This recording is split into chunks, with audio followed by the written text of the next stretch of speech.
Attard qui s'exprime pour le groupe écologiste. La parole est maintenant à Rudy Sall pour le groupe UDI. Monsieur le Président, Monsieur le professeur Lévy, mes chers collègues, je ne vais pas reprendre à mon compte ce qui a été excellemment dit par Patrick Hetzel et même par Colette Anglade, parce que je pourrais répéter beaucoup de choses, donc je vais éviter, d'autant que le président de la Commission me regarde en disant attention au chronomètre, il a parfaitement raison. Donc je vais, moi, en venir directement aux questions que j'aimerais vous poser sur ces sujets. Première question, combattre le VIH demeure encore aujourd'hui un défi scientifique particulièrement complexe. Vous avez été pendant 6 ans le chef du service d'immunologie clinique au groupe hospitalier Henri Mondor de Créteil. Vous avez également été directeur scientifique du programme vaccinal de l'Agence nationale de la recherche sur le sida et les hépatites virales. Vous connaissez donc particulièrement bien les enjeux de ce virus dévastateur. Donc question, allez-vous concentrer votre action au sein de l'INSERM sur ce sujet? Quelles sont les perspectives scientifiques dont nous disposons aujourd'hui dans ce domaine? Où en sommes-nous dans l'élaboration d'un nouveau traitement et quelles sont les avancées sur lesquelles nous pouvons compter? Question 2, l'étude internationale Global Drug Survey est sortie en début de semaine. Le quotidien national Libération s'est associé à cette étude qui englobe pour la première fois la France. Adam Whitstock, le psychiatre londonien qui a lancé l'étude, met en garde la France contre les médicaments sur ordonnance qui peuvent provoquer une forme de dépendance. Selon lui, aux États-Unis, les analgésiques provoqueraient plus d'overdoses mortelles que l'héroïne. Quelles leçons devons-nous tirer de ce constat? Nous savons que les Français sont particulièrement déprimés.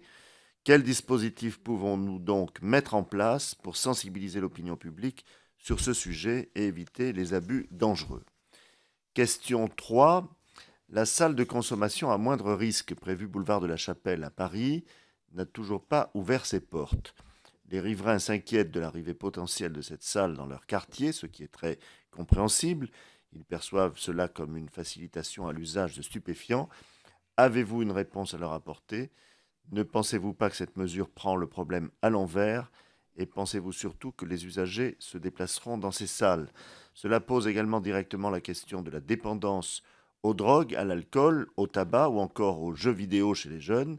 Malgré plusieurs campagnes de prévention, les résultats sont alarmants. Par exemple, 34% des collégiens de 3e affirment avoir déjà connu l'ivresse alcoolique. Les risques de tomber dans la dépendance sont donc de plus en plus forts. Selon vous, quel ton faut-il apporter pour sensibiliser les jeunes? De nouvelles mesures publiques sont-elles à prendre? Question 4. À l'occasion des 50 ans de l'INSERM le 3 avril dernier, le président de la République a annoncé que le budget de la recherche publique serait sanctuarisé. En même temps, le gouvernement a annoncé vouloir dégager 50 milliards d'économies. Ne pensez-vous pas que votre budget risque tout de même de pâtir de ces économies? Et si tel était le cas, que se passerait-il concrètement pour la recherche en France?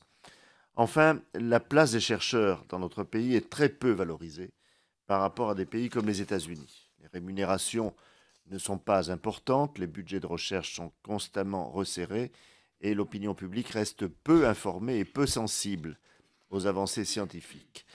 Impuissants, nous assistons à un départ massif de nos chercheurs en quête de pays plus accueillants.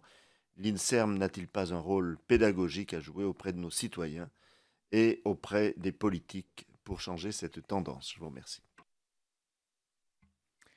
Merci Rudy Sall qui s'exprimait pour le groupe UDI. Je